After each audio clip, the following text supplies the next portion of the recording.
I got no drip in my pocket. Must have forgot it, or maybe I already lost it. Don't got enough to go cop it. I'm about to take off like a rocket. Houston, we might have a problem. You know, just to touch up on the next topic though, like, you know, you also in the past, I noticed like you met up and like networked with Will Smith, you know, in the past. Like I seen you with like what's crazy, one day I was on South Street and Shirley Mack was like, because mind you, I put advertising 5, 6, and 7 out like the same year. I was working real hard, doing a lot. I had rented to TLA. I did a lot, mind you, no managing nothing. I was doing it myself. So Shirley Mack like, yo, man, I see you've been working hard, man. I'm gonna invite you to the joint, meet Will, and I'm like, yeah. Mind you, it was like 2 months before the date. Something, mind you, for me it was a big deal. I'm like, I ain't gonna call this nigga. I'm gonna see if he called me. I ain't probably just saying it. The nigga called me that morning, like, yo, you gonna be ready? Just come by yourself. Being out, I drove right to New York by myself, and I mean, and it's just like, you know, Will Smith is like Will Smith. That's Will Smith. It's like he like, yeah, I mean, he like the Black Tom Cruise. You know? So you know, so I got to meet him and I mean, chill with them. I was like, yo, I mean, it's like a special thing because I used to lie about knowing Will Smith when I was 12, living in Texas, because that's when the Will Smith Fresh Prince came out, the show, and you know, everybody knew I was from Philly. Like, you from Philly? You know Will Smith? Yeah, I know him. Lying like a motherfucker, you mean? So I'm like, yeah, I finally got to meet the nigga here, man. But yeah, that was man. Yeah, that's heavy, man. You know, sure. Next I gotta ask you, like, we all know that it was, you know, like issues between you and your brothers from SP, but you know, eventually you had seemed to pave them all out. Like, if there was like a reunion in the future, do you think you would be participating in it? Not sure.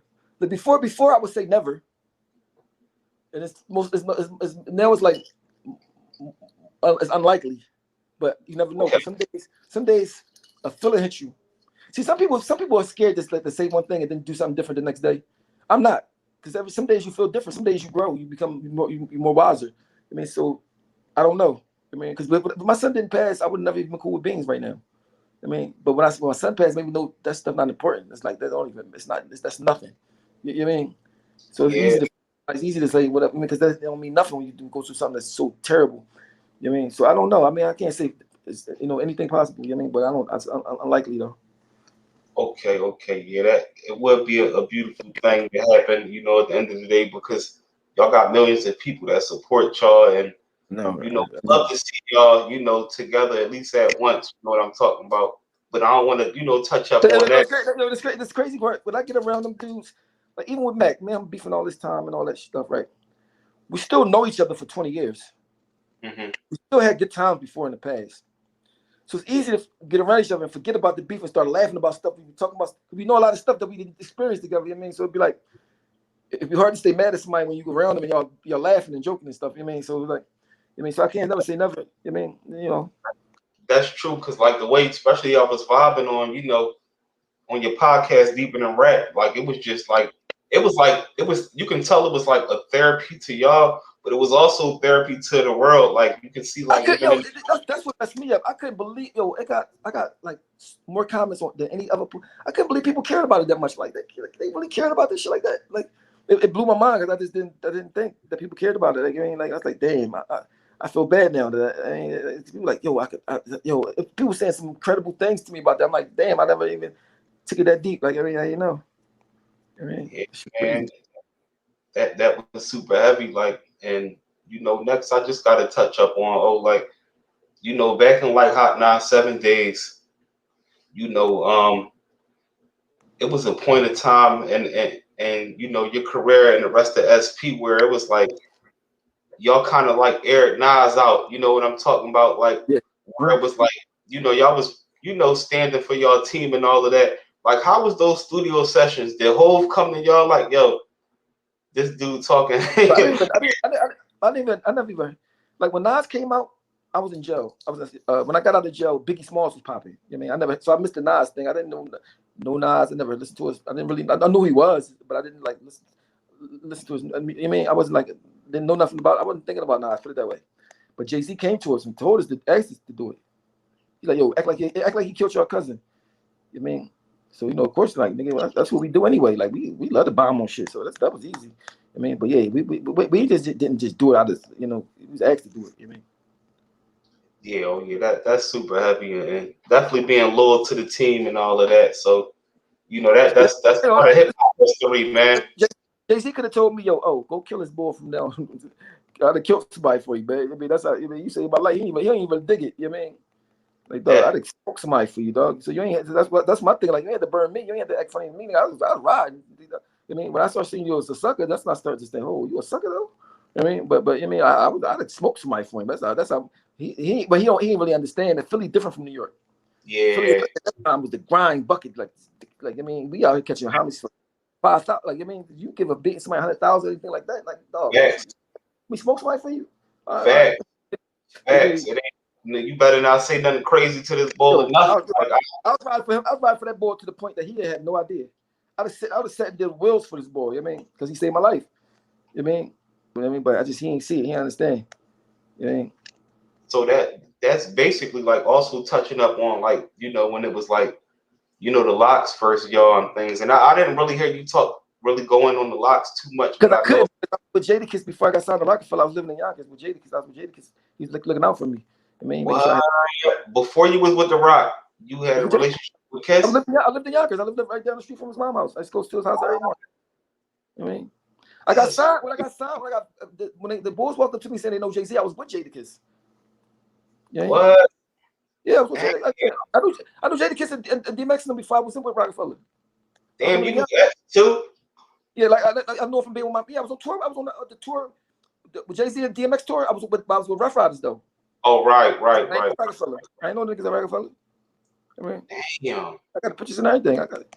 If you go on my page, you see me a picture with DMX back when I'm like, it's the 1998. Damn. That's heavy right there. Yeah. That's super heavy right there, man. And also speaking on kind of elaborating on what I was talking about earlier, you showed rappers love like early in their careers. Like for one, you got AR Ab, like you did features with AR early. I'm talking about years ago. I got a song with AR Ab and Meek on it from 2006. Yeah, throwback for real. Like nobody don't know neither at all. Like come on, at all. Nobody knows at all. You know. But, I know.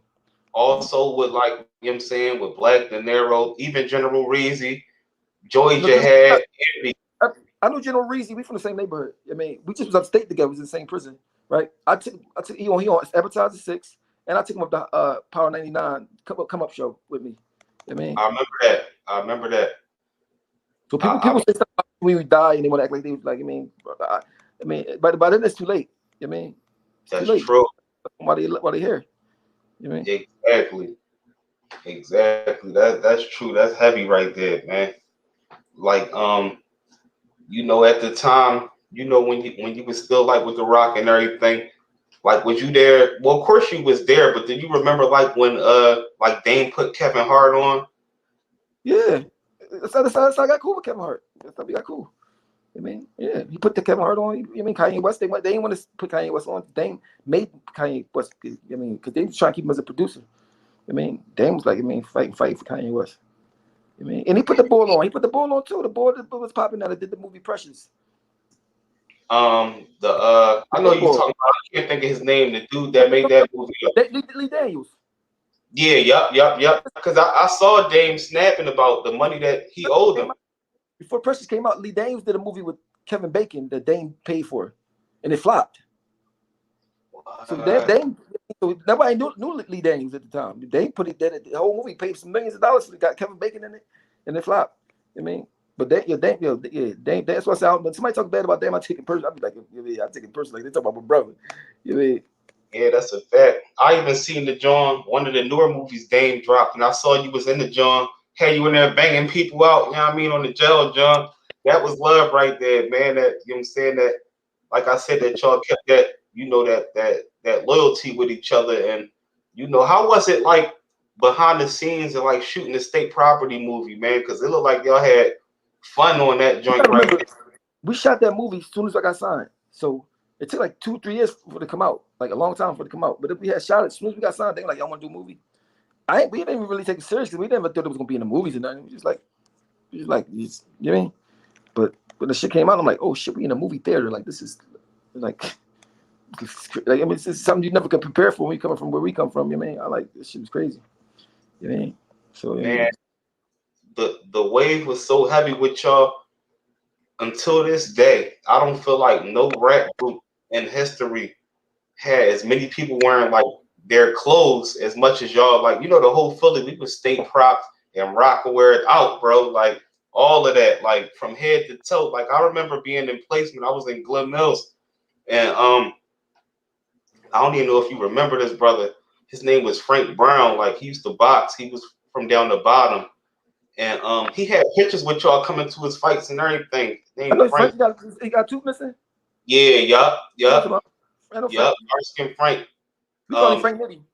Yup, Frank Nitty. Yup. He was real nice with it, bro. And like we was all wearing state prop stuff and stuff like that, but he was always telling us about how nice he was with boxing and all that. He even showed us like videos and stuff. But bro, yeah, I know what you're talking about. Bro, we was coming off of home passes and all of that, bro. He was coming with like, yo, oh, and all of them, they just laced me up with all this 8 SP gear. He opening up stuff, exclusive stuff that nobody had. But it got so crazy because you know how SP clothes was with the ducky pockets. They banned the whole clothing from Glen Mills. We had to send all our stuff back. The John was a big John right there. Like that SP gear and all that. But like my era and stuff, like that was everyday wear for us, man. So I just had to throw that out there because even up to this day, besides of course like Kanye with the Yeezys and stuff, like I don't think no other rappers in the world had ever, you know, came out with merch that was that important to people. Like, you know, people took that stuff serious, bro. But it had a lot to do with Jay-Z though. People really, they really, I can see that because he came out with the Reebok Jones that looked just like Gucci's and everybody went crazy. I mean, it's like whatever he did, like people just wanted to be part of it. You know what I mean? So. There's a thin line between life and death. An SV-TWIZZ film that shows the truth about what's going on in the hood. I'm telling bro, I can't go.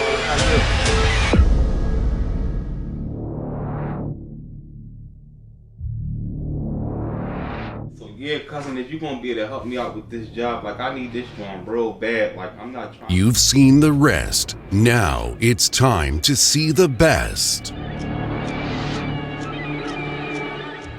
Starring VODKA 1000 Proof and SV-TWIZZ.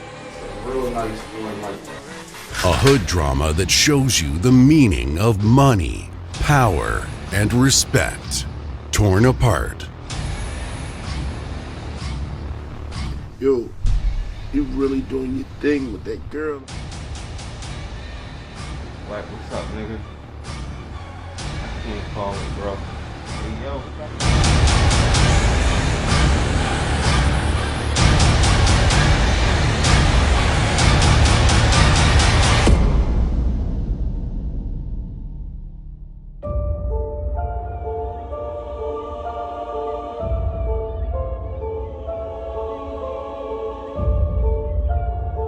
Watch it now on YouTube at Life with the Philly Fam.